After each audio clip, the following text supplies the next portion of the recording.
Inception is the next installment of my Christopher Nolan series of reviews, of course. And I'm glad I didn't review this movie until now, because this is a movie that I don't fully get the same way everybody else does, but I feel like I get it a little bit more now that I've watched it a second time, because this is a movie that you do have to see multiple times to fully grasp.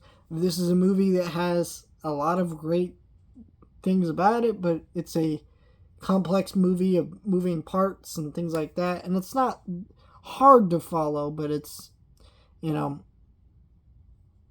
not my favorite thing about it. And this is the movie, by the way, that I feel like really got me to really hate the way that Nolan does his audio. He doesn't like to do ADR for his films, and movies like this where the score and the visuals and the effects are moving so much and you're really supposed to pay attention to the details, that annoys the shit out of me, and that's one of the reasons I didn't really enjoy this movie the first time I watched it.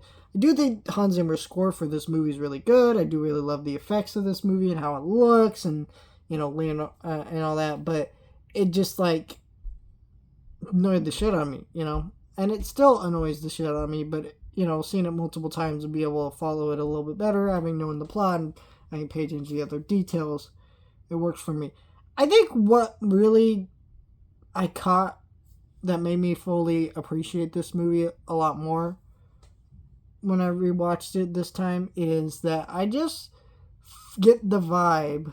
Keep in mind, I was alive when this movie came out, but when did this come out, 2011, something like that?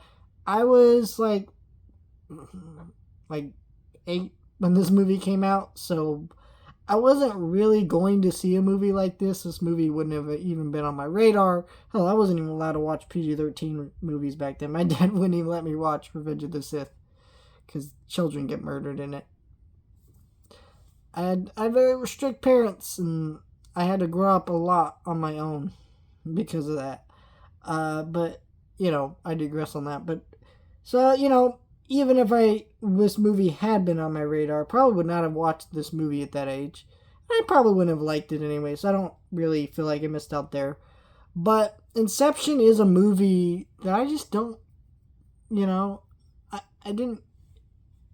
if this ever plays in IMAX like Interstellar did, I'm definitely going to go, because I want to see that. But I think rewatching this movie, like I said, the thing that really made me appreciate this movie is I sit down and I watched it and I was like, this must have been how people felt when they watched The Matrix. This is Christopher Nolan's The Matrix, right? Where this was by a guy who I guess you could say was well known in the industry, but I think this was the moment people really took notice of Christopher Nolan. Yeah, sure, Batman stuff. But the thing about Batman stuff and is kind of like all the superhero directors now doesn't really mean anything, right? All these big name directors who make superhero movies, if they're not going on to do anything cool, like for example, like Ryan Coogler, I think is like a Christopher Nolan type in my mind, where okay, that's a real guy who had talent and is going on to do other things. We're not seeing a lot of that with the superhero directors, and I think the moment that you really catch their eye and their mind is like Inception. And so Inception to me is like that, where we really got, this is the Matrix of that generation, and maybe we'll and it really sucks because I think in the new decade that we're at, we don't really have a Matrix of this generation, or an Inception or a movie like that that's so fresh and unique and interesting, and maybe don't love it as much as everybody else. Same thing with The Matrix. I don't really love that movie the same way everybody else does, but you understand why that's an important movie and why that movie matters and why that movie changed cinema, just like this movie did. And I think that is a really cool thing. And yeah, I mean, I've never really seen the world of dreams and the ideas expressed in this movie in any real way I've ever seen it before, but I do really like this movie. And I think maybe, like The Matrix, that in 10 years from now, even though I still don't like that movie as much as everybody else does, I'll probably like it even more and maybe grow to love it. Because, that happens with a lot of movies. I'll be honest, I'm not a person that is not willing to flex on my feelings, unwilling to like be inflexible about my feelings about movies. There are some movies I'm like, yeah, I'll probably never really change how much I dislike that. Like, you know, I'm not gonna be like 10 years from now, Madam Web is a brilliant movie, but you know, there's a lot of movies that I just didn't get.